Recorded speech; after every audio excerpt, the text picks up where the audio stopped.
Je m'appelle Mark Watney et je suis toujours en vie, comme vous le voyez. J'ai aucun moyen de contacter la NASA, ni mes coéquipiers. Seul sur Mars, abandonné, rien ne va plus, faut se débrouiller.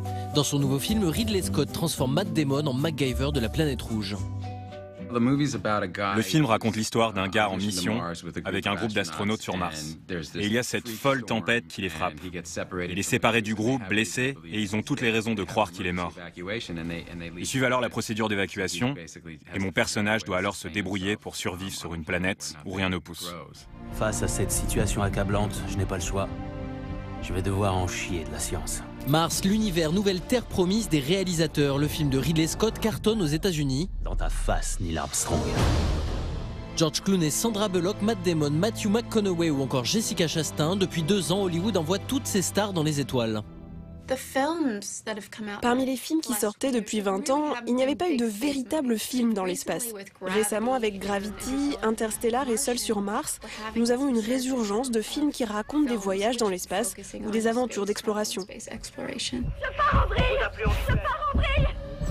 Houston, nous venons de recevoir un message vidéo. Alors la tendance au voyage dans l'espace, c'est quoi? Eh bien tout d'abord, la relecture d'un mythe très américain. La notion de frontière, dans la mythologie américaine, c'est fondamental. On avait un pays neuf, il fallait le conquérir. La conquête de la frontière, c'était repousser toujours à l'ouest. Cette quête de la frontière, ça suit ensuite toute l'histoire du cinéma américain. Le western, bien évidemment, mais c'est aussi donc l'espace. C'est très intéressant quand vous regardez la figure du pilote, telle qu'elle a été développée dans la culture populaire américaine. Elle ressemble beaucoup à celle du cow-boy. Les deux sont presque une même icône américaine moderne. Il y a aussi dans l'épopée spatiale quelque chose du western à ressentir. Cette manière de manifester une destinée, d'explorer notre territoire et nos frontières. Bon. On y est. Des mythes toilettés, un regard tourné vers le futur que les réalisateurs veulent vraisemblable, car la tendance est aujourd'hui au réalisme. Après Christopher Nolan et Alfonso Cuarón, Ridley Scott nous livre un film inspiré des programmes scientifiques les plus crédibles. Le film est très proche d'une certaine réalité de ce que sera l'homme sur Mars. Les missions à la surface de Mars se feront dans 2 schémas progressifs. Mission de courte durée, pas plus d'1 mois. Et ensuite, très probablement, mission de longue durée, à ce moment-là, 500 jours.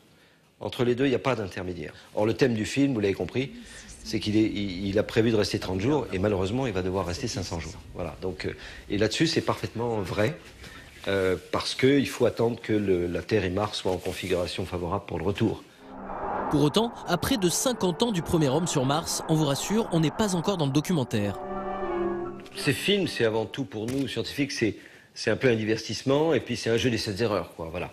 Dans quelle mesure il a fallu tricher pour faire un film à grand spectacle? Soyez prêts à sortir. Paré. La fameuse tempête du début du film, ça fait partie du film. Mais c'est ça qui est faux. Cette tempête crée des dégâts matériels énormes, y compris jusqu'à blesser le héros. Donc tout ça n'est pas vrai. C'est-à-dire que la pression est tellement faible que même si les vents soufflent à 100-150 km/h, ce qui est possible sur Mars, un astronaute ne le sentirait même pas. J'ai tout calculé. Et ça fait. Il faut une pirouette à un moment. Dans la science-fiction, il faut tricher un peu dans le domaine de la physique pour arriver à voyager autrement. C'est parti. Le biais scénaristique, une nécessité pour le cinéma de science-fiction. Mais le cinéma aujourd'hui, notre moyen pour aller vers l'infini et au-delà.